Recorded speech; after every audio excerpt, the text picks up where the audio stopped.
I don't really have anything to say other than what the family said yesterday. I don't really have anything to say, meaning, like, as if I'm being questioned by the police here. Other than what the family had to say yesterday. It's almost like I don't want to make a public statement in case I fuck up. Like, imagine you're in front of the police and they say, right, question one, I don't really have anything to say. Like, scared, afraid.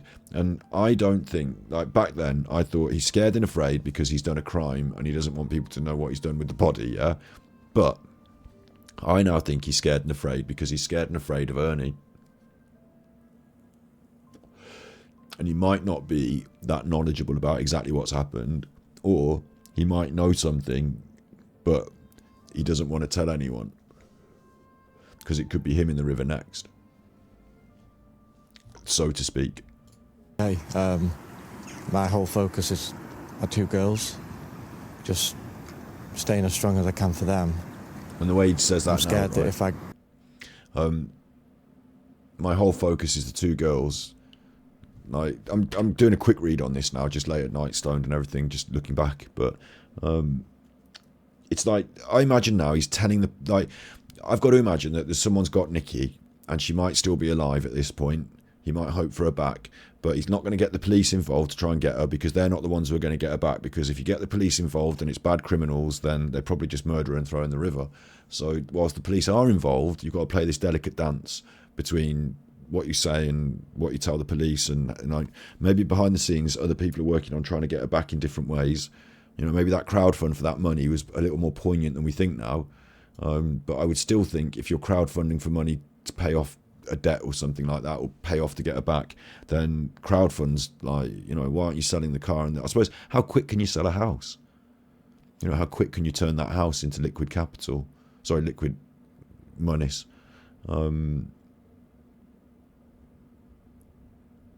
Yeah, something's going on with my internet tonight. It's struggling. My chat's struggling as well. But that's so. What I'm saying is, I'm watching now this time for signals to, like, let's say I'm Mr. Criminal that's got like Nicola, bound up in a warehouse somewhere, and I've injected her with the. I won't even get into that. But let's say I've got her tied up somewhere, yeah.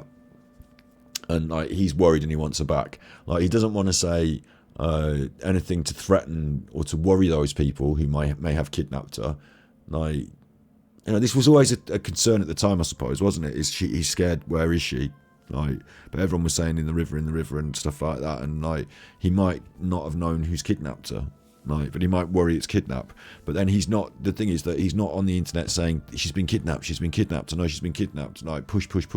Like, he's dancing around it because he knows the kidnappers fucking know.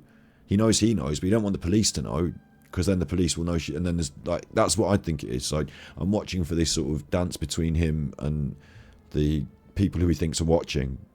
Like, he thinks people are watching, not just the police, not just us, but some other bad people that might have Nicola. That's what I think. Absolutely, the vet's the farmer, all that stuff. Yeah, that's the link that I've opened up. And I mean, I was critiquing Alan Armchair Detective earlier on this same stream for just still talking about the lead and the bench, and 10 minutes here, 10 minutes there. People get their witness statements a bit mixed up because they're humans, and trying to mess about. If you're still caught in the reeds and looking at the small detail of a lead on a bench, you're missing this whole big picture about who's doing what and why. And I think that's what's scaring so many people into silence, especially in the community. And when you pick up that phone and you see whose it is, at first you're trying to find, someone's left a phone, there's a dog, and then you realise it's from this particular family that are associated with like potential danger, and then you're like, fuck, I don't want anything to do with this. I'm going to put that back on the bench and I'm just going to leave it. You can't just leave it, you're the one that found it, and now she's missing. And like, but you know what I mean, like, you wouldn't want to touch it. So I think there's a lot of fear from a lot of people here. Just staying as strong as I can for them. And this is my point here, is he stated it's all about the kids. So if I'm Mr. Big watching, don't worry, he says, I'm not trying to uncover your crime network or anything. I'm just trying to stay strong for the kids. It's just me focused on my family. Just, it's like a kind of, statement of non-threatening behaviour. I'm not trying to uncover, I just want Nikki back if you could, and I'll just stay strong for the kids. I'll leave you, I won't, I'm not talking. not talking to the police, just staying strong for the kids. Do you know what I'm saying? I'm scared that if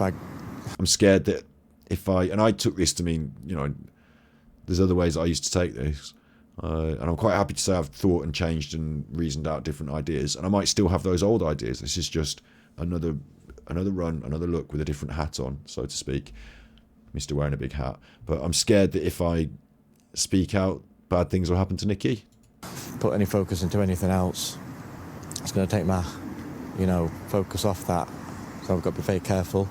Got to be very careful.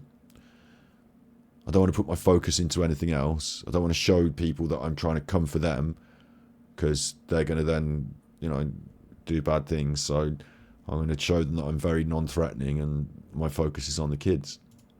Just hoping to goodness that anything comes out from the interview yesterday, no matter how. So I'm just hoping to goodness that anything comes out. And he said from the interview yesterday, I don't know if he was interviewed by the police, or if, because he said the family, I think he's referring to, because the family did an interview with Sky News and it was on the telly, like an appeal. But the way he's sort of shaking his head and like really scared at this moment, thinking about the interview that was done with the family. And my question is, did the police do an interview with the family? Did the police talk to Ernie and he knows the police were talking to Ernie? He's hoping that might lead to something, but he's not able to sort of push that way himself. Like, it feels like there's definitely a division between Paul and the rest of the family there. And he's scared about whatever was, going on. Yeah, exactly. His eyes suggest he knows the person he's sending the message. I think, yeah, like he knows. Well, whether personally or not, I'm saying he knows what's going on behind the scenes, and he's really careful not to say the wrong thing in the interview. I thought it was because he was scared of alluding to his own guilt, but I think now he's scared of other people judging him through this interview and saying, right, well, now you're not getting her back, and or you've done the wrong thing and we're coming for you. And at the same time, he has to do this interview. He can't say, right, I'm not talking to the press at all, because that would be weird. And the people that have, like, imagine you've got someone telling you, we're holding your loved one to ransom. And I don't think it was strictly like this, ransom like this, but we're holding her to ransom. And then you say to them, well, the news want me to do a statement. And they say, well, talk to the news, but don't say anything fucking fishy. And, do you know what I mean? Like, I think there's an element of that about this for sure. I've said that now, so I'm going to keep rolling. Tiny. From the interview yesterday, that anything comes out from the interview yesterday, no matter. It's interesting the way he's so stuttery about this. He said comes out. I'm assuming he means like information comes out in the papers. When it comes out into the light, into the public sphere, in the papers, maybe, or comes out into the public consciousness, or even comes out from the shadows, tells the truth. Maybe Nikki comes out from where she's hiding. I don't think that necessarily, but it's this use of language is interesting. I hope that something comes out, like that's a sense of something being hidden and to be revealed. So I've got to be very careful. Just hoping to goodness that anything comes out from the interview yesterday, no matter how tiny. Just say a massive thank you to the community. I mean, he might be thinking that, I hope that something comes out of it in terms of someone comes forward, some information. I hope it's productive. I hope that something comes from it. You would say maybe comes from it. But the way he said comes out and then a pause and all that. And then he relaxes into this now when he says into the community.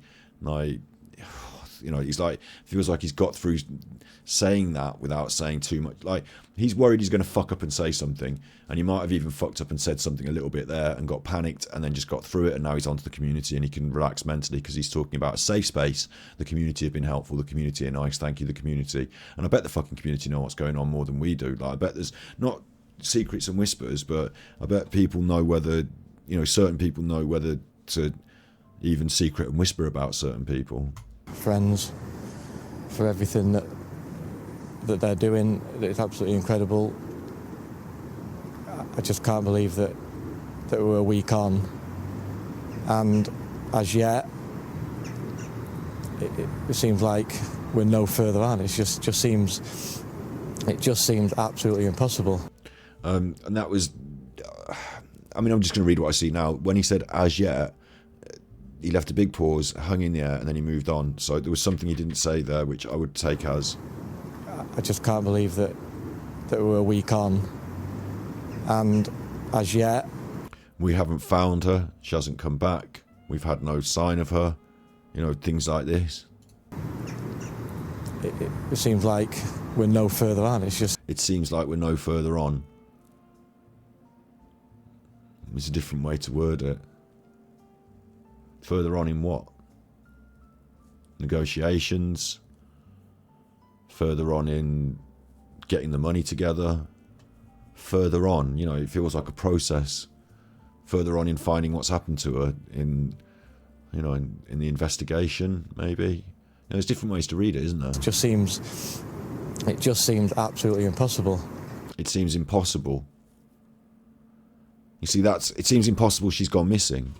Improbable that she's gone missing, you know, but we're no further on, it seems impossible. Like, maybe they've said, you know, you've got 2 weeks to get this money or something. Imagine that. Like, we're no further on, it's impossible. Like, you know, I'm not going to be able to achieve this and it's going to go bad. Like, maybe he's worried in that way. And I don't think he's going to signal that to the people who are holding him, maybe. Or maybe he is. Maybe that's part of his negotiation. Is like, you're asking for too much. I can't do whatever this thing is you want me to do. Like, we're no further on in this.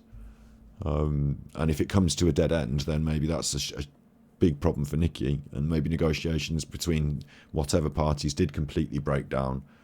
And so they just said, right, fuck it then. She's dead in the river. There she is. And we're going our own way. And there was the scared and the look aside again. It just seemed absolutely impossible.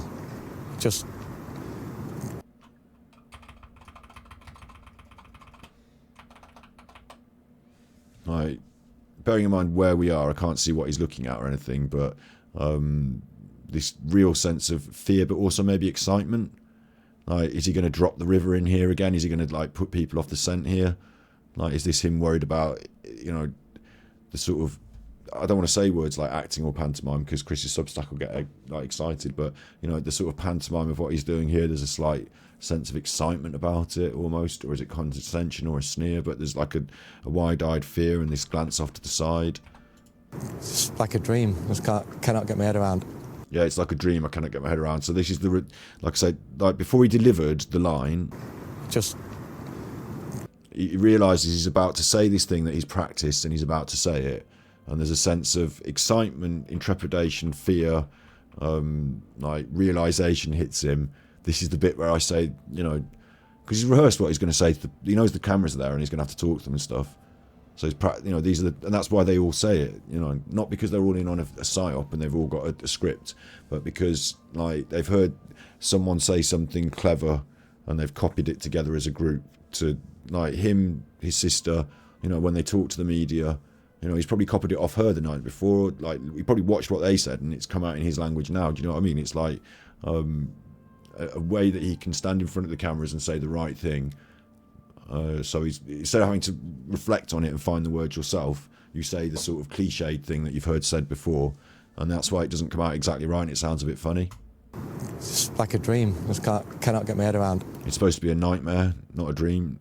Any of it. I mean, you're left sort of trying to make sense of the census, aren't you? It is just such a mystery. And there he goes, as he breathes slightly heavy after that moment, as he is now in a sort of high anxiety state. Yeah. And I always maintained that, and I still see this, when the guy asks the question, Emma does this as well, is they lock on. And what this is about is, okay, you're doing an interview for the telly, you want to pay attention to what they're asking you, but when people are doing lies or deceit or running some sort of scam or whatever, they are interested in investigating the face of the person they're lying to, because then they can read from the face of the person they're lying to whether they've taken that and ingested it or whether they've said something wrong. You know, if the person they're lying to looks alarmed, then that's bad, isn't it? So they read the person they're lying to. It's instinctive, and it happens when you're in the process of deceit, and it happens when you're in the process of, you know, worrying about how what you've said is received. So there's different ways to look at that. But certainly when he's asked the question, and Emma does the same thing, like they focus, they lock on. It's almost like a, you know, snake eyes, like eyeing the prey. There's another reason for that is they're answering the questions and they are sort of like hyper vigilant of what's being asked of them. A bit like, again, in the police situation, you know, if you're in the police room and the police are asking you the questions, like you really focus on what they're asking you. And like, you know, okay, this is really important. You're on the telly and it's missing person and all this stuff, but you know, it's someone that you care about. But it's this sort of hypervigilance in the moment that the questioner is asking the question that seems a little bit strange. Yeah, it is. There's just no every single scenario. And then he uses what they said to sort of agree and factor it in, not and go with it, I guess, because it's easier than, again, using his own language and thinking. Oh. Comes to a brick wall, every single one of them. A brick wall. Every single scenario comes to a brick wall. And then all we're doing is sitting there going round and round and round, going through every scenario, and then go back to the first scenario again. And in this case, of course, what he is apparently describing, it's the embedded confessions, right? What he's apparently describing is we're sitting there, we're working out what happened to Nicola. Could she have gone here? This has happened, all these different scenarios. But he said they come to a brick wall. And later on, as we know, the house went for sale. So I wonder if every scenario comes to a brick wall means I'm in a position here where I need a lot of money very quickly. And every scenario I think of where I try and think of a plan or think of a system, it comes to a dead end or a brick wall in that I have to sell the house. I can't think of any other thing other than selling the house. And as I say, I don't think the house sale can happen quickly. So you're sat on a bit of money, but you can't liquidate it. So thinking of your scenarios, how can I do this? What can I do for that? Like those scenario runnings could be because you're trying to find Nikki, or it could also be because you're trying to find money, or you know, something else. Like usually with that, like imagine you haven't got the rent and the rent's about to be coming up, and like you're thinking of every scenario you can. In which case you can, you know, it feels a bit like that to me. I'm giving it that read. I'm putting that hat on today rather than the other hats. So bear with it. You know, this is that read. So. And do the whole thing again, and it's just all day long. That's all we're doing. That's all we're doing. Smile there, Jupiter's delight.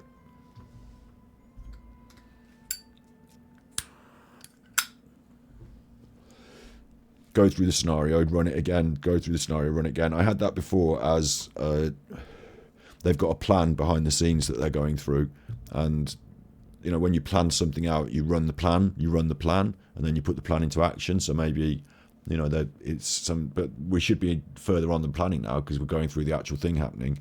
And it makes me think again of the money with the GoFundMe. You know, every day we're checking the GoFundMe, every day we're updating the you know, the plan, so to speak, as live. We're trying to gather as much money as possible.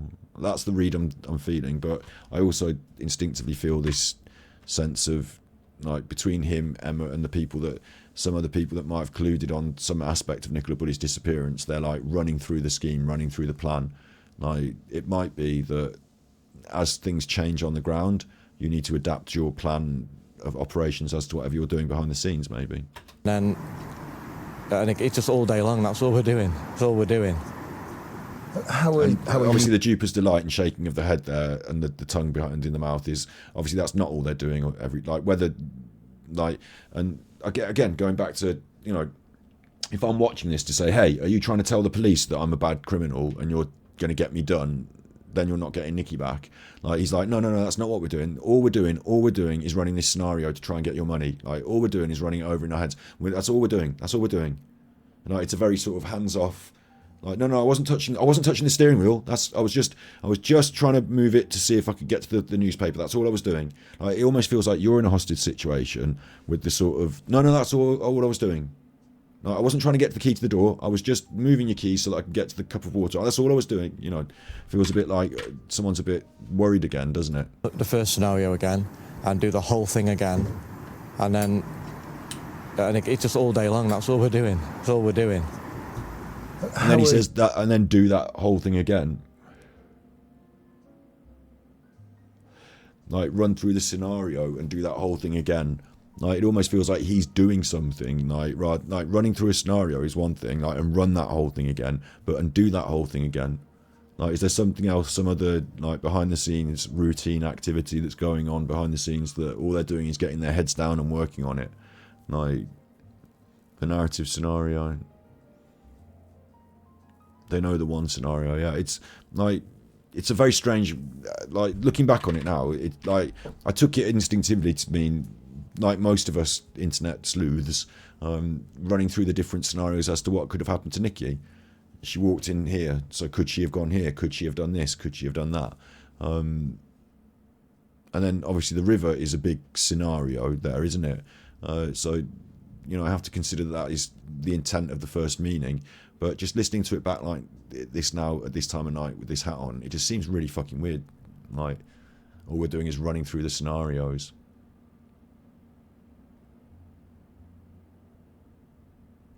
I suppose it's not that weird, I suppose. But Comes to a brick wall, every single one of them. It's such a mystery. Yeah, right, let's see what he asks him as well, whether that leads him into a it. dream. Just cannot get my head around any of it. I mean, you're left sort of trying And to... also, he cannot get my head around any of it. Like, imagine, like I said, like, if I'm onto the right track, then Nicola Bulley's problems are actually the problems of her father, and they go back longer and deeper. So imagine Nicola Bulley turns to Paul and says, like, you don't know this, but my dad's pretty fucking connected, and it goes back longer, farther and deeper. And he's like, I can't get my head around this. Or imagine she goes missing and her sister says, listen, Paul, we know what's going on here and you're just going to have to shut up and listen. And he's like, I can't get my head around it. Like, Paul might not be as, like, deep into this, but he might be, I think he might be a willing participant in other aspects of criminal behaviour that maybe overlap it and a part of it, but he might not understand the full depth and severity of what, you know, do you know what I mean? Like, because he's Nicky's partner, he might have got a, you know, a good deal on a thing or in with part of a bit of a group, but he might not be deep in the group, if you know what I mean. Make sense of the census, aren't you? It is just such a mystery. Yeah, it is. There's just no, every single scenario comes to a brick wall. The census, aren't you? It is just such a mystery. You're left trying to make sense of the senseless. It's just such a mystery. And what they mean is, how has she disappeared from here? Yeah, it is. There's just no, every single scenario comes to a brick wall. He was going to say there's just no, and I believe he was going to say there's just no evidence. But then he thought that would make him look bad, I suppose, because it's a sort of criminal language. You know, there's no evidence, so I'm innocent. Like, so, but every single scenario comes to a brick wall. Every single one of them, and then all we're doing. And obviously, it doesn't come to a brick wall. It goes to the river a lot of the time. So is that him not wanting to say dead end? And again, that's like, you know, the scenarios tend, in this situation, the truth of it, maybe he's just avoidant language because it's a trauma that he doesn't want to face, that his loved one might be in the river. But it would be like every single scenario seems to point to this river, and Nicola going in the river would be the thing you probably would say. But brick wall is different, and the concept of dead end, brick wall, you know, like it's closed off, bricked up, no further shall you pass. And every scenario, like, it's like they've looked at lots of different options, and each option has been like a no, and like, again, that makes me think of negotiation. Like, well, what about if we did this? No, brick wall. What about if we did this? No, brick wall. Like, brick wall's silent, stony silent as well, so maybe they've had radio silence or something and they're scared and worried, but there's still hope that they might get her back. Yeah, I'm reading into it a lot, aren't I? But Is sitting there going round and round and round, going through every scenario. Sitting there going round and round and round, going through every scenario. So I can understand that, you know, it's all going round in your head, trying to think of every different scenario for what could have happened. Scenario is another funny word, though, again, isn't it? You know, every option. I wonder what scenario, like scenario is just a funny word. And then go back to the first scenario again and do the whole thing again. But that, going back to the first scenario again, the use of, you see, for me, scenario is like, if I was, and I've said scenario so many times it's starting to lose its meaning, but if I was in a training situation and I was doing some planning, like health and safety, and we were like, right, we've got the first scenario is the plane's on fire, so what are you going to do now? And like, we run it through in the training lab, you know, we'd run the train, and then, okay, the second scenario is it's going to touch down in water, what do you do now? And like, you know, that scenario word comes in there with those sort of things. And what you would do if you were planning a crime is you would plan every scenario, like what happens if we go down this road and they jump out in front of us, or what happens if the police turn up here. Like, if you're doing a heist, do you know what I mean? If you're running a heist, you run every scenario and you run it over and over. Like, this is actually starting to ring alarm bells in my mind. Is if you were running a heist, like I often wonder if, like, you know, with these people, like you can't really, like you can't go and steal a load of drugs off a drug dealer or a load of money off a drug dealer. They will do bad things to you, won't they? So what if you were caught in the act of trying to do that? Or like, you know, what if they knew something that, you know, what she had knowledge, and like the scenario is that, you know, they've been caught in the middle of, like, they've run every scenario for this job, and then somehow they've been caught out or something. Like it feels a bit like that to me. Like yeah, like they've, in some world somewhere, I could say, because of what Paul said there, I could say maybe they've, and this is just me and fantasy worlds maybe in my head, maybe this is wild speculation now, it could be embedded confessions, but I don't know the truth of each individual. You know, embedded confessions are more based on, it's easy if you know someone's done a crime, then you can guarantee which bits were the embedded confessions, but this could be a sort of embedded confession, couldn't it, I guess. But if you were doing a heist, you would run all the different scenarios, and each scenario has come to a brick wall, as in, if this had gone wrong, well, no, because then X, Y, Z. Or what if this is, or maybe so-and-so said something, or maybe so-and-so saw her, or like, you know, no, that's a brick wall, no, that's a brick wall. How have they got to her? How come, what's happened? Like, I still think this might be the case. Whilst he's concerned with trying to get her back, he's worried and concerned about how it's gone wrong. You know, why has it gone wrong like this? We've run through every scenario. Yeah.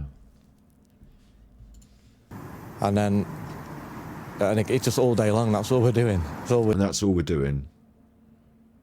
And then you get the duper's delight. So I think this is him saying, we're not doing anything else. You know, we're not trying to, you know, we're running through scenarios at home. And he's a bit worried that even sounds like he's, you know, planning a move. Do you know what I mean? Like planning and work, like, so he kind of slips out of that, and, you know, he says, no, I'm not doing anything. We're not running all the scenarios and trying to plan a move or anything. We, you know, like, maybe again, it feels like twice now he's said something, and as he feels he's getting into territory where he's saying the wrong thing, or it's gonna make him sound like in any way near guilty for anything, or he's accidentally saying too much, he then sort of says, oh no, you know, so. Doing. How are you coping? It must be so difficult. Like you say, your focus is on the girls, and it has to be. But yeah, it must be so difficult. I don't know how I'm coping. I don't even want to actually think about that. Just focus. Just like I say, it's just about the girls. That's it. I'm there for them. So he basically literally avoids that question. Tell me about your thought process in your mind and how you're coping. I don't know. Like you said just in the question, it's about the girls and it's focused just on them. So completely avoid the question. I don't want to really elaborate on that. I don't want to take my eye off that. I don't want to take my eye off that. Off that. Off them. Off that being strong for the kids. Off that concept. I don't want to take my eye off that. Sounds like he's got one goal in mind. You know, I don't want to take my eye off that goal, that end point, that goal. It's a bit of a strange turn of phrase, but not completely ludicrous, is it? You know, I'm just, like I said, late night stoner, bad hat on, thinking, is he worried people might have kidnapped her, and is this this take? It's just about the girls, that's it. I'm there for them. But like I say, it's just about the girls, I'm there for them. I'm not coming for you and your whatever. You know, I'm a quiet little mouse who's going to stay in my house. I'm not going to come and, you know, you don't need to cause me any more problems. You don't have to, you know, I'm going to do what you know what I mean? It's got a lot of the feel of that. It's like, it's subservience. That's what I mean. Like, if there's a Mr. Big watching who's worried that Paul might be angry and fixing to move against him, publicly on the telly, he's been like, absolutely no, I'm subservient, you know. Like, I don't want to really elaborate on that. I don't want to take my eye off that. It must be. I don't want to elaborate on that. I don't want to take my eye off that. So it's the same that. And it has to be. But yeah, it must be so difficult. I don't know how I'm coping. I don't even want to actually think about that. I don't want to think about that. just focus, just like I say, it's just about the girls, that's it. I'm there for them.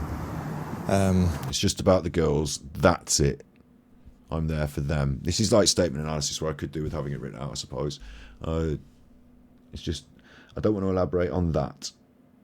How are you coping? I don't want to elaborate on that. I don't want to think about that. Is it is it that it's implied in how are you coping, and implied in the question is because something really bad's happened, and so the answer is I don't want to think about that, the thing that's really bad that's happened. But he doesn't know there's a specific bad thing. I suppose the assumption she's gone in the river. I don't want to think about that. But then his focus is that at the end. Is it always the same that? Just like I say, it's just about the girls. But yeah. It must be so difficult. I don't know how I'm coping. I don't even want to actually think about that. I don't know how I'm coping. I don't actually want to think about that. So that might be how he's coping. I don't want to think about that, how I'm coping or not coping, or my own mental state, or the bad thing that's happened that's causing me not to cope, or that. Just focus, just like I say, it's just about the girls. It's just about the girls.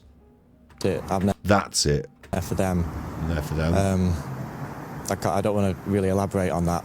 I don't want to elaborate on that. So that's it. The girls is not this kind of that. It's back to the original that. The that, whatever that is that I don't want to elaborate on or think about or talk about. How are you coping? I don't want to talk about that. I don't want to think about that. That is the bad thing that makes me not able to cope. So I don't want to think about it. I don't want to talk about it. I don't want to elaborate on it. I don't want to take my eye off that.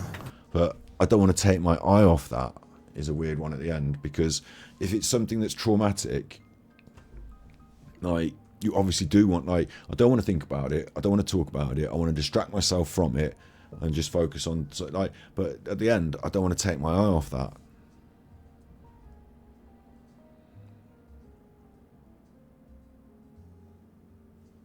Yeah. It must be heartwarming to see the public. We get a slight squint there again. The slight squint is like that read. Like, I'm just going to go back real slow until he, this is in reverse, but that's, you get the big breath. So now I go forwards, right? So he finishes talking, and there's the blink. There's actually a shake of the head in that, isn't there? And then you get the big breath, so like the sigh of relaxation. That half blink there is exactly that. See how his eyes don't completely close? It might just be frame rate, but a half blink like that is like a mental break. So we've done our bit, and now we literally get a sigh out and a chance to switch my brain off for a millisecond and have a mental break from this thing that's happening. And then he opens his eyes, not completely this time, like not with the big wide eyes of fear, but I see this as initially, now it's really slow. I see it differently. Initially, now I see that. Okay, so first of all, I thought that was like a squint, like a let's see this closer, let's get this in focus, like reading the face. So it could be that, but actually, what I'm saying is, like he's got his wide, scared eyes on there, like he's got his fear eyes, his focus eyes, and then he does the half blink, and he's like off somewhere else in his brain.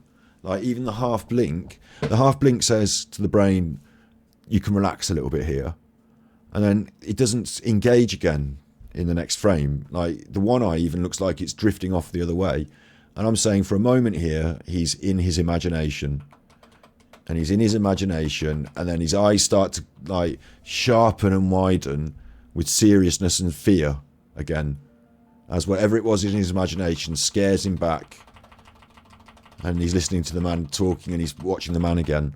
So I'm saying that wasn't a big focus on the man and a read the man and let's see if I'm lying and if he's buying my lie. That was, and like his other eye looks again, like here, his two eyes look slightly drifty, don't they? Like I think for a moment he was in some sort of fear space in his imagination, and then he snapped back into reality and he's here again. I don't want to take my eye off that. It must be heartwarming to see the public response. I mean, hundreds of people trying to help. It's amazing. It is.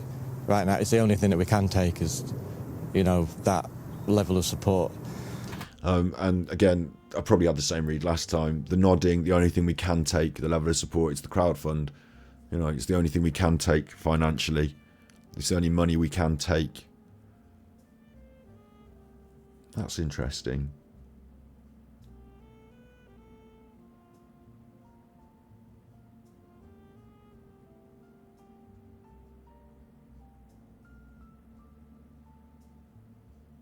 I mean, he could be talking in terms of drugs. Like, it's the only thing we can take. Like, we're not able to take lots of different drugs, but support and stuff. And like, but I don't think it's drugs. Like, I just wonder if there's some sort of other offer of money. And like, we've not been able to take that money. But we can take the crowdfund money. So maybe he's been offered maybe this is not, you know, related to Nicola Bulley and such, but maybe he's been offered private money from a news company. You know, do you want to do a private interview? And he's not able to take that money for reasons. Or maybe the other factor is, like, you know, going back to this layer cake, like maybe at some point someone said to them, take this money and do this. And they've said, oh, we can't take this money. It's dirty money. I can't be involved in this.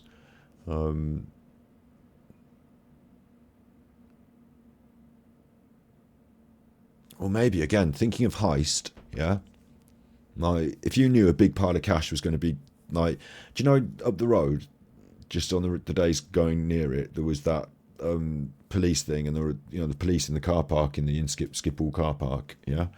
Like, maybe you go up the road to the car park, and there's a bunch of people and a load of guns in a car, and there's supposed to be a big bag of cash in the car, but maybe that bag of cash isn't there, and maybe there's a lot of people running around looking for it, and maybe some people get really eggy and, like, you know, do bloody kidnaps or whatever, and Paul can't take any of that money. Like, that money's stashed, it's there, but he can't take it. You know, he knows where it is, but no one can take it. Like, everything's too hot. Like, maybe there's that. Or maybe you weren't supposed to take it and you couldn't take it and you did take it. Like, the word take in this instance, like, what it means is it's the only thing we can take a positive we can take. But we're doing statement analysis, aren't we? We're looking for embedded confessions, and so we're rereading the word take in the different ways it can be read. And to me, it always felt financial. It always felt like, because you could say drugs, you know, you could say other things, but to me, it always felt financial. And I always felt that he had his eyes on that GoFundMe simply as a matter of greed. But now I'm thinking, what I read from that this time with this hat on is there were other things that he was offered that he couldn't take. Whether that be someone's offered you some drugs to calm you down and you can't take them, or a big load of cash to shut up and you can't take it, or a big load of cash to do this and you can't do it, or like whatever ethical reasons or political reasons or family reasons or whatever reasons you can't, like, you couldn't take the money for doing whatever. Like, I feel like that was a thing. Perhaps he's not guilty of anything, but feels a sense of guilt because he can't speak certain things. Yeah, I've never said that. Like, I see on the face. Like, I don't think guilt is a thing that I can read on the face. I think I can read, like, a sense of deception. You know, and I've always felt this is a deceptive interview, and that, like, it's not wrong for me to then say, right, if he's being deceptive and there's a missing woman and he's her partner, then the most logical outcome, like, if you're going to hedge your bets, or if you're a detective, you need to find the facts, but you can also accept that, you know, 80% of these cases, 90%, etc. You know, I was looking for a much more straightforward answer to a question. But it doesn't mean there can't be a much more complex answer as to the reason for the deceit and the kinds of deceit that are emblazoned across his face. The main thing I'm seeing more than ever, and I saw it the first time, but more than ever again, is fear. Again, it's he's very scared. And I think I read it the first time as scared of saying the wrong thing to make himself look guilty. But now I'm also reading, you know, all other levels of fear into it. I don't want to really elaborate on that. I don't want to take my eye off that. It must be heartwarming to see the public response. Before the public response, he said, I don't want to take my eye off it. Again, take came in. Like, the word take has come in again. I don't want to take my eye off that. It's something we can take. Like, I don't want to take my eye off that. The public response is something we can take.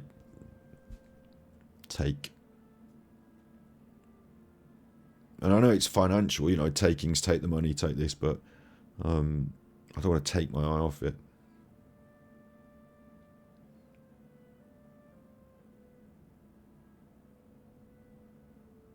Now, it feels like at this moment, if I were to just read, just be a bit of a fantasist or whatever you want to call it, I could create a small narrative there and say someone's offering Paul something, a deal, and he doesn't want to take it. And he's in a negotiation, and every negotiation point has come to a brick wall, and they're saying, take the deal, and he won't. And is that in some way the reason why Nicola didn't return safe? Or ended up in the river? Or has that got nothing to do with it? Maybe he felt under pressure at this moment to sell his house for a cheap price, or to, to fund the search for Nicola. And maybe it's this, right? Maybe it's nothing to do with these criminal layer cakes. Hat off for a minute. Maybe he just thought, like, I'm not going to be in a situation where I've got Nicola's income anymore, and I assume she's not coming back for whatever reasons because it's been a week, and like I'm going to have to take a reduced offer on the house, and like these sort of things are going through his head about what he can take from the situation to move forward. That could be an innocent way of looking at that, I suppose. I mean, there's lots of different ways of looking at it, but today I've got my hat on of, like, he's being lent on by organised crime and the bad people are watching. So hundreds of people trying to help. It's amazing. It is right now. It's the only thing that we can take is, that level of support is out of this world. It gives us a great amount of comfort knowing that that's going on. They don't have anything else, do we? The big smile at the end, which is fucking awful, isn't it? The big goofy smile. But also, we don't have anything else, do we? And the big laugh. And like, take out of this world. We don't have anything else, do we? Hundreds of people trying to help. It's amazing. It is right now. It's the only thing that we can take is, that. It's the only thing that we can take is that level of support. Level of support is out of this world. The level of support is out of this world. Like, and like the only thing, imagine like the only thing we can take is this massive bag of cocaine that we've stolen, and because we can't go out and buy anymore because like it'd look well dodgy. But that cocaine gets you fucking high. Like that could sound like that. It gives us a great amount of comfort. It gives us a great amount of comfort knowing that that's going on. Knowing that that's going on. He's talking about, again, embedded confessions, yeah? He's talking about the public response. It gives us a great deal of comfort knowing that that's going on. Could it be, like, reread as, it gives us a great deal of comfort knowing that they're taking care of Nikki, or they're not, they're keeping her alive, or, in some way like that, and then he reverts to, like, he realises he's saying slightly the wrong thing again. But again, through this whole part of this, the one eye looking slightly off, the slight disassociation from it. Again, it could be trauma. That level of support. And like while he's been answering the questions, he's been on, and he's been afraid, and he's been anxious, and he's been up for the whole thing. And only 2 minutes, but it's still 2 minutes of hard brain work. Out of this world. It gives us a great amount of comfort knowing that that's going on. They don't have anything else, do we? Well, there's hope. We're never ever going to lose the hope. Of course we're not. I mean, obviously I analysed that before about never ever going to lose the hope, as in she's already dead then. Like, because we're talking about never evers in the futures. But right now, it is as though she has vanished into thin air. Like, yeah, just insane. And that whole last bit was just insane. The amount of different faces he made, and the gurning, and the it's as if she's vanished into thin air with that gurney face and all that. That was insane. But again, I feel he got into a panic. Though, because he's licking his lips there and looking off again like he did before when he was about to deliver the line. It's as though like she's vanished into thin air. So I think that's where his brain says to him, this is what Louise said yesterday. This is what people say in these situations. Say this line. Like, his brain's saying it. Not that he's like scripted and he's in a big psyop, but just his brain has said that's the safest place to go at this point. And Sky News have finished it there as well, haven't they? They cut it very hard at that point. So, but knowing that that's going on, they don't have anything else, do we? They don't have anything else, do we? Knowing that that's going on. They don't have anything else, do we?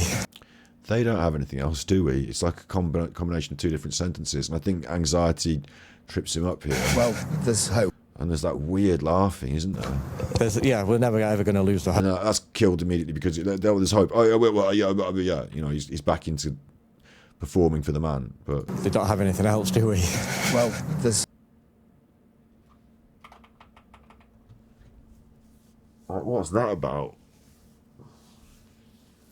We don't have anything else, do we? And like Duper's delight, big smile. So we've got something else. Like, again, is that okay? To me, it's read in loads of different ways. But to me, on Today with this hat, I'm saying that we don't have anything else, do we? Like behind the scenes, they've got loads else. They know all sorts of stuff else. Like it's not the public support is the only thing that keeps them going, and that's it. Like they're completely baffled. To use a phrase that a certain somebody with a boat and a nice sonar likes to say, but not completely baffled. They've got lots of other things, haven't they? Like, so there comes the duper's delight because we just told a big lie. Could be that. That's going on. They don't have anything else. Well, look, you mentioned Masons. I'm not big on the Masons, and there's no Masonic, you know, there's nothing Masonic in this. Like, you're not going to tell me the bobble on his hat's Masonic or the pattern. Like, you're not going to tell me the check on here is a deep orange and dark blue, just like, I mean, that is very similar to Mason orange and blue, but it's just not orange enough, is it? It's just a brown instead. Like, and the checker pattern on his jacket isn't triangles. Like, you know, we're not going Masons with that. Do we? Well, there's hope. Yeah, we're never ever going to lose the hope. Of course we're not. But right now, it is as though she has vanished into thin air. Like, yeah, just insane. He was going to say just impossible, but he ended up with insane. How tiny. Obviously, all the same things as I said before, like all the wrong red flags, you know, why is Nia making appeal? Can we get her back if anyone's out there? Have you seen Nicola and all this business? If you're out there, why don't you just come home, darling? You know, none of that. So, like, all the same red flags as before. But I think I picked out a few new ones today by looking at it again.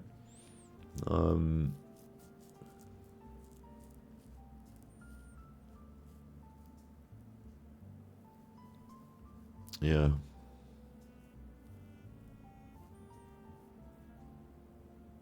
Well, no. The reason they mentioned hope there is because it's it's not masonry. It's because the natural thing for the news reporter to do is to shape the news report in the way that they see these news reports. And the news reporter, if Paul doesn't give you the right responses, your news report looks weird.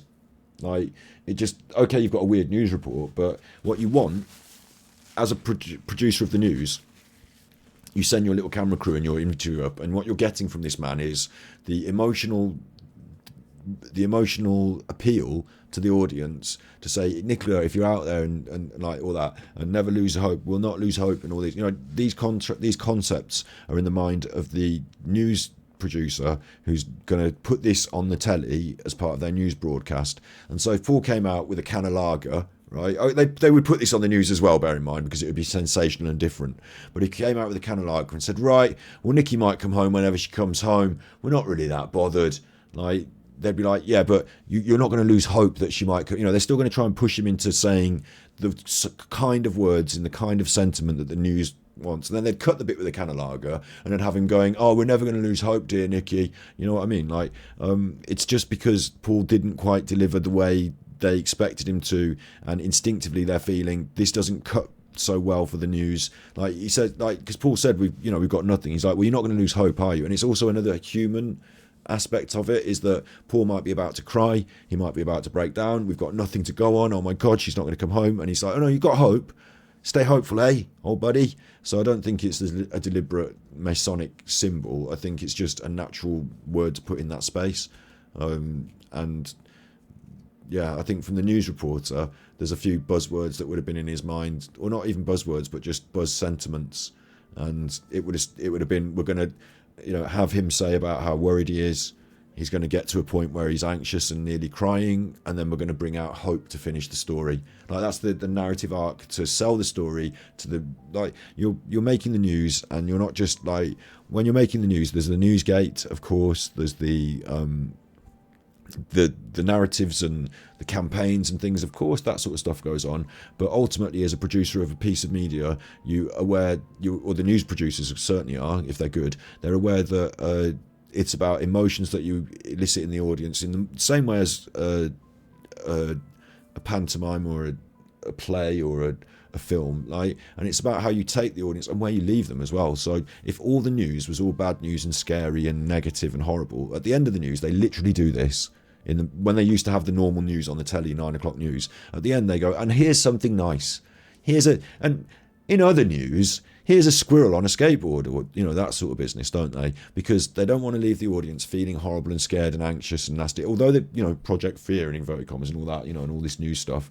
It's important in lots of parts of the news to have that anxiety created. At the end of it, if they leave you with that, and then they do the weather as well, which puts you in a very mundane, normal space, something we always talk about, back to the routine. Like, they want to get you in and make you feel these emotions, but they don't want to leave you there. And I do my streams, and I feel exactly the same, that if you take someone by the hand in the stream and lead them down a pathway and leave them there in this dark place, that's a bad thing. So at the end, we like to do a decompression and a chill out and something different and whatever.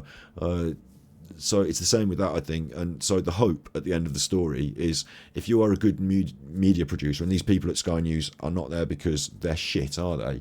Like, it's one of the biggest paying top end media producers in the country. You get to that level by understanding the media and sentiment and tone and crafting a story, even if it's shaping the truth or abandoning the truth sometimes and making narrative or whatever you think, but shaping the truth. And you wanted this story to be an emotional appeal with hope at the end. That's like the bullet points on what you're going to collect. So if he's not delivering it, then you say into the microphone, so tell me about hope until I get the sound bite that I can use, please. And then you do that. So everything's narrative, but then life is narrative, isn't it? You tell stories about life yourself. And Adam Curtis is the best one to look at for understanding how narratives shape the world in these ways. Also, I reference the book all the time. We're going to read through it on stream sometime. Noam Chomsky, Media Control. That's a really good free book you can read about narratives. But let's not get worried that it's simply not the case that one Illuminati government could construct a narrative and then we'd all learn it and everyone would say it. And different stories are developing in lots of different ways because of different social factors all the time, and people tell stories in different ways. But the truths and facts, like certain facts and truths are facts and truths, like empirical evidence, digital truths, but other aspects of human behavior, psychology, feelings, thoughts, like narratives, stories, that's how we understand the world, isn't it? Like, it's what shapes us as humans. And archetypal, going back to primal archetypal structures and ideas, and the goodies, the baddies, the angels, the demons. Like, there's a lot of stories in life. Like, that's how we understand the world. So I tell a different narrative to what the mainstream media might. But the mainstream media, I don't think, get in one room and then say, right, this week's narrative is this, or this month the narrative will be this. It's just they all fight to try and... they've come to a general consensus way of behaving because of the market reaction. But now it's different because we've got social media, so they're having to reassess things. And I agree. Listen, I agree. You can manipulate the Conservative Party employs Saatchi and Saatchi as a marketing company to manipulate the mainstream narrative and what people think, obviously. But it doesn't stop me reorganising the facts into my own structure and telling you my perception of the story, does it? So yeah, like, narrative's an interesting word, and it's too easy these days, I think, for conspiracy theorists to throw around, question the narrative, and then you don't question the narrative of the conspiracy theorist. You don't question the narrative that the Masons might not be really satanic. The end narrative of the conspiracy theory that you get to by questioning the mainstream, that's the correct one then, and we'll just stop there. But why don't you question that? As like, I question all the different narratives. I think that's important. And then, like, it's not about necessarily... I think your perception of the world and narrative can be in flux as well. Like, when you were young, the stories you told yourself about the truth and life and things are different to the stories you tell yourself about truth and life and things now. Like, spongy brains inside of a meat body. Like, we're just like animals. Like, it's just perception, isn't it? Yeah, it's a weird one. But these days, like, it's very hardline conspiracy theorist, like, I agree with anti-establishment. I agree with that, but I think we want to be careful that the establishment don't realise that you're being anti-establishment and say, hey, they're questioning that narrative, right, we'll give them another narrative, but pretend it's the one that they question this one, we'll put up a straw man, they can question that, and then we'll feed them this. And then they'll start, like, you might say, oh, I question the narrative and I'm independent and I want, like, Brexit. Oh, no, whoops, you're part of the mainstream. You questioned the narrative and you went anti-establishment, but you fell into the pocket of the mainstream who were there to sweep you up. Oh, I went anti-establishment, I questioned the narrative and I think QAnon and I'm going to vote Trump. Oops, you fell into the mainstream. You questioned the narrative and you thought you would question the narrative and going off the mainstream, but no, they were there to sweep you up because by being separate from groups, by being an independent thinker and, having all these questions, you're also open to being misguided and confused. And, this guy with the sign is walking around and these young people are walking around with the guy with the sign now. Don't know what's going on there. But you're open to being confused and misled as well. So we've got to be careful of that. The right wing fascist future 1984 Orwellian state is going to achieve that by going on things like 4chan and other websites where you think you're getting, WikiLeaks maybe, or I don't know, you think you're getting. We're the truthers and we see the world differently and we're the ones that are anti-establishment, but actually the establishment created that whole setup for you to think that, so that you would fall into their trap and then vote for the new establishment, which is going to be the old establishment. So it's very, and it's much easier for them to do that because they've been understanding it for years and working on it, whereas people that wake up to it and realise that, oh, shopping in Tesco's and eating a Big Mac isn't the only way forward, like, it's a very deep and it's a very nuanced and interesting journey, and you can fall down the rabbit hole sort of too quick and end up down the wrong pipe, I think. So that's why I'm not making content on my Super Chuffer channel about Masons and stuff like that. I think I'm interested in investigating the concepts and talking about them. I didn't even used to entertain them, but now I'll talk about them and investigate them, so to speak, but like we're doing now. But really, I think there are much more real on the ground. I don't think you need Satan to pretend. I don't think they need to pretend they're worshipping to Satan. They can actually be just doing horrible things, And I don't think you need to have a big network and club and signals and stuff. I think you can just be doing bad conspiracy. A criminal conspiracy is still a conspiracy to commit crimes. And once you're involved in it and you're part of a criminal group, then you are going to be secretive. But I don't think people join the Masons because they want to drink children's blood and rise up through the ranks to become the head priest or whatever. So yeah, I don't see spooks around every corner, although I do understand how the MI5 operate. And I think the Nicola Bulley, if I'm honest about this as well, I'll be really brutally honest, the Nicola Bulley case does have online people either in comments on Twitter or even potentially making media, not me obviously, but I think there's potentially people out there seeding media is a better way to say it, creating ideas here and here, so that an online sleuth like me can pull them together and make a video and be completely offline, completely off on a wander.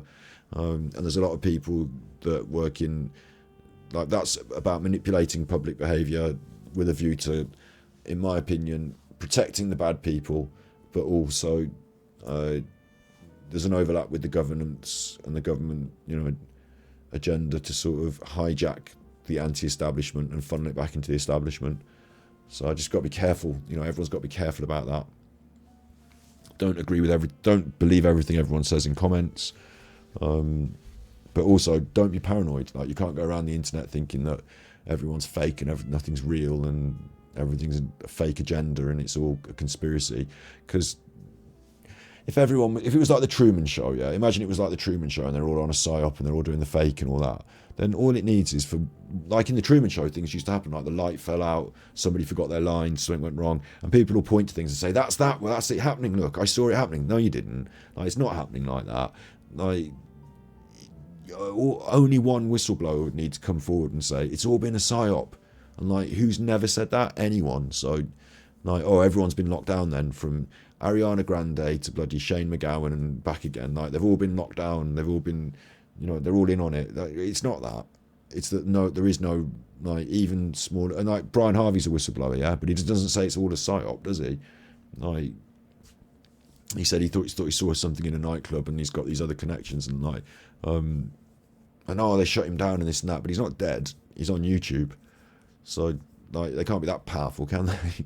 Like, I don't think it's that deep, that dark. I think it's more surface. Well, not surface. It's layer caked.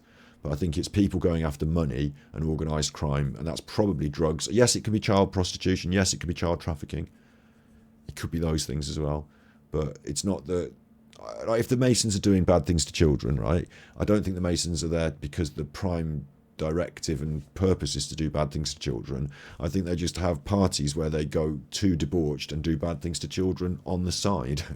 Do you know what I mean? And then that's part of whatever, if that's going to be the case. But I don't think that they set out in their first goal to be that. Like, and so,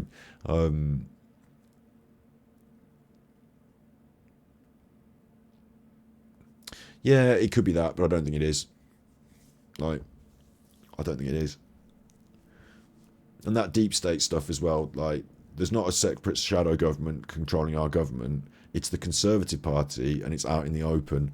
And they don't do it as a like secret thing. You go to Oxford or Cambridge, and then like you go to Eton, and then you go to Oxford or Cambridge, and then you move on into the Conservative Party. And if you do a bit of either promoting, what do they call it, leafleting, you help with the campaigns, you donate a bit of money. Usually donating a bit of money is a good one.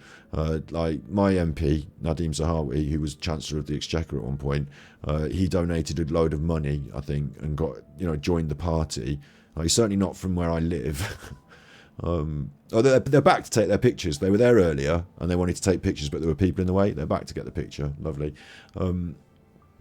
Yeah, if you can donate a lot of money to get into it, or you can be from a rich family and you can pass that down. And the concepts that they write into law make it easier for them to stay in power, and it's done quite in the open. Like, they don't have to have a shadow government to do it. They're just doing it. And it's the idea that people are looking for a shadow government and scared about Satanism in the Masons that means they're not angry about the people they voted in doing whatever they've been doing for the last 10 years. That's the whole point. You've got a group of people who used to be motivated and politically minded and knowledgeable into it. The miners' strike, all of the left wing and all the people that were growing up left wing and all that, and in the miners' strike era, they all knew what was going on with the politics. They were all motivated. They all had an opinion. And nowadays, we've had that whole red wall in the north turn blue because a new generation don't give a fuck or understand it properly. They don't remember the past properly, and they don't really give a fuck or understand it properly. They get selfish, and selfish bleeds into the blue.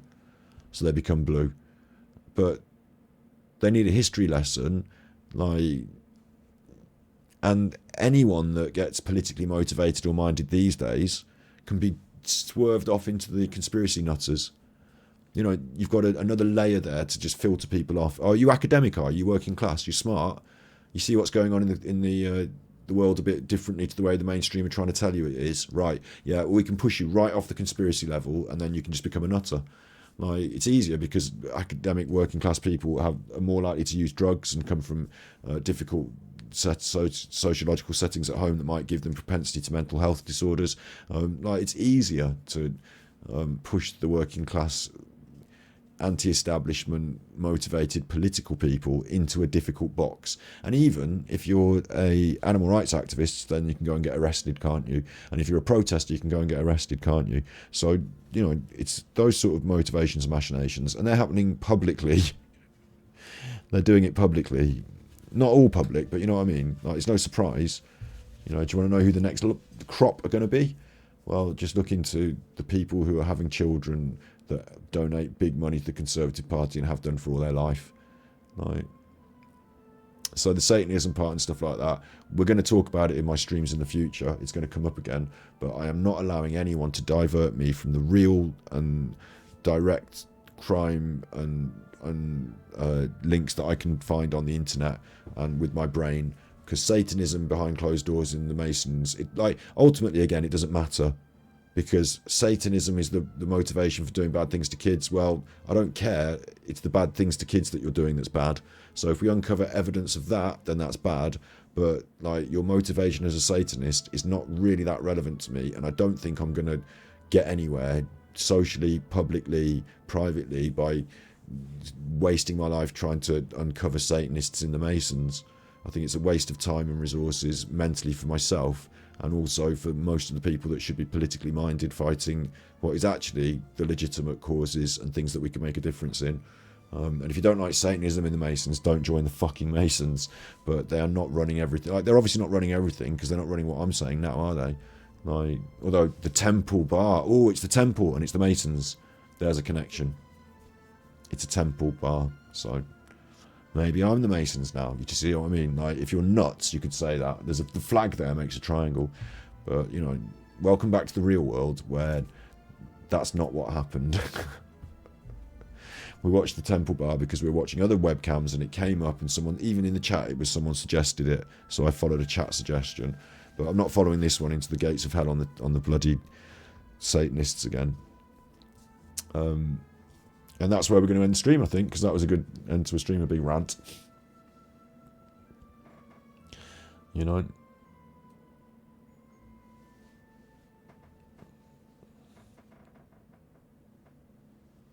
It's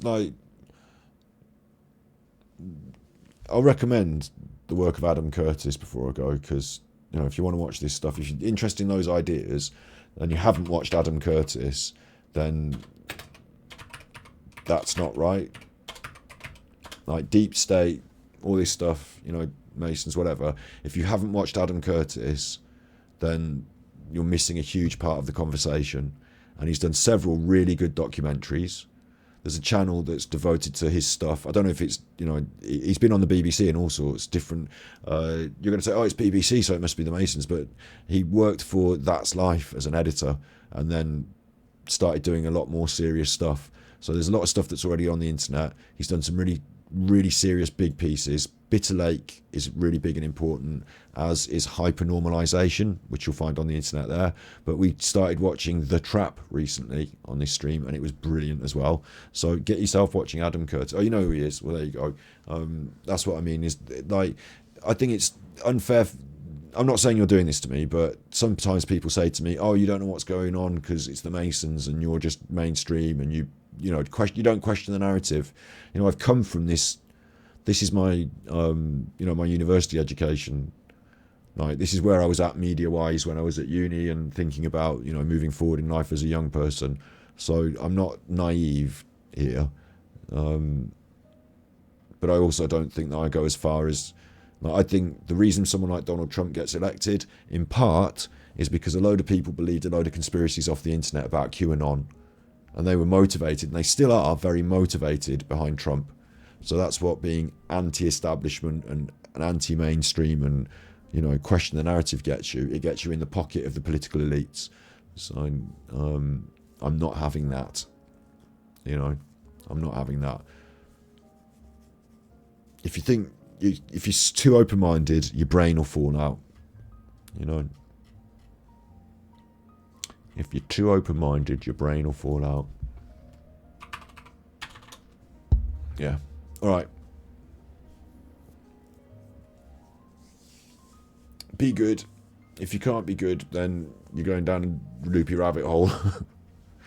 Eat some food and go for a run. Watch out Peter Folding doesn't murder you in the river. All right, be good. And if you can't be good, you're naughty.